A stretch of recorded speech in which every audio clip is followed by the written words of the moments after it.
পত্রিকার মাধ্যমে আজকে এই দৈনিক প্রলয় সৃষ্টি হয়েছেন। উনি যদি আজকে আমাকে কথা বলার সুযোগ না দিতেন তাহলে আমার এই পত্রিকা আজকে সৃষ্টি হতো না। তার পাশে বসে আছেন আমাদের মনিরুজ্জামান, আলহাজ মনিরুজ্জামান মনির ভাই। উনি আমার পিতার সমতুল্য, কিন্তু আমি ওনাকে বড় ভাই হিসেবে শ্রদ্ধা করি। তার পাশে আছেন আমাদের মিয়াজি সেলিম ভাই। তার পাশে আছেন আমাদের মবজর সম্পাদক সূর্য ভাই, আবু জাফর ভাই। তার পাশে আমার ডাইন পাশে আছেন সাবেক ইনকিলাবের রাজধানী পত্রিকার পেজ ইনচার্জ ছিলেন। আমার ডাইন পাশে আছেন আমাদের নির্বাহী সম্পাদক শহীদুল ইসলাম। আসলে সবাইকে তো নাম ধরে বলা যায় না। আমার পিছনে যারা রয়েছেন তারাই হচ্ছেন আমার প্রকৃত বন্ধু, কারণ তারা মাঠ থেকে সংবাদ সংগ্রহ করে আমাদেরকে পাঠিয়ে দেয়, সেই সংবাদটি আমরা সবার সম্মুখে নিয়ে আসি। এখানে আসলে বক্তব্য দেওয়ার মতো কিছু নাই। আজকে আমাদের এই দৈনিক প্রলয়ের 1 বছর শেষ হয়ে গেল, 2য় বছরের পা রাখলাম এবং আমরা এর সঙ্গে একটি নতুন করে মাল্টিমিডিয়া উদ্ভাবন করব।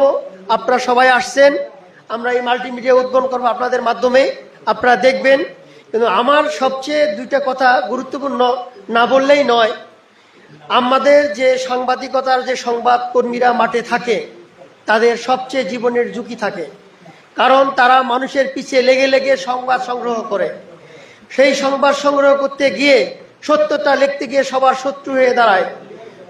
এই সম্পৃক্ত কিছুদিন আগে আপনারা সোশ্যাল মিডিয়ায় দেখেছেন আমার এক পত্রিকার নিজস্ব সংবাদকর্মী, ওনার নাম হচ্ছে গাজীপুর প্রতিনিধি, উনি আনোয়ার হোসেন, বর্তমান চিফ রিপোর্টার হিসেবে দায়িত্ব দেওয়া হয়েছে।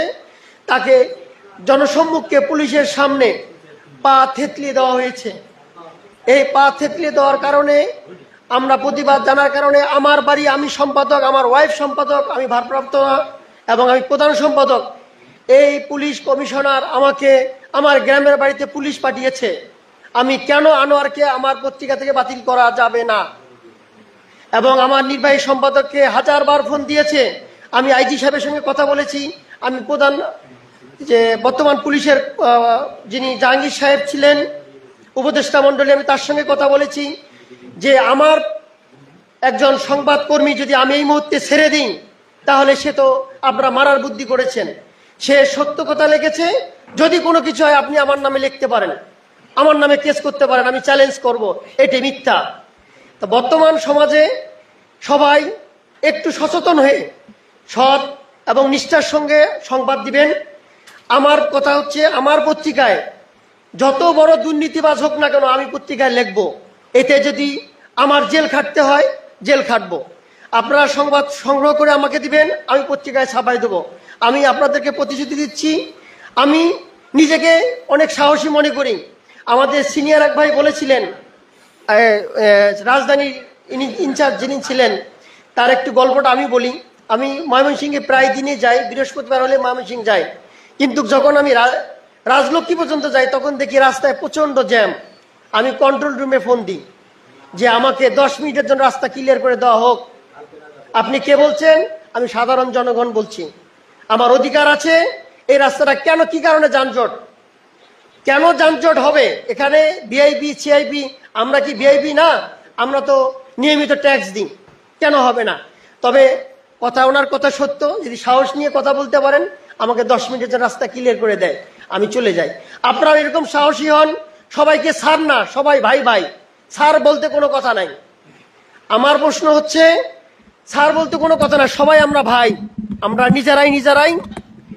আপনারা সবসময় মনে রাখবেন যে এই সংবাদ, আপনাদের সংবাদ আমরা তিল তিল করে সাজিয়ে জনসম্মুখে নিয়ে আসি। এর ভিতরে আমার যারা কলা কৌশলী আছে, এখানে মেকআপ ম্যান আছে, ডিজাইন ম্যান আছে, তাদেরকে আমি অসংখ্য ধন্যবাদ দেব যে এই পর্যন্ত তারা করে এই পর্যন্ত এনে আনছে, এই জন্যে।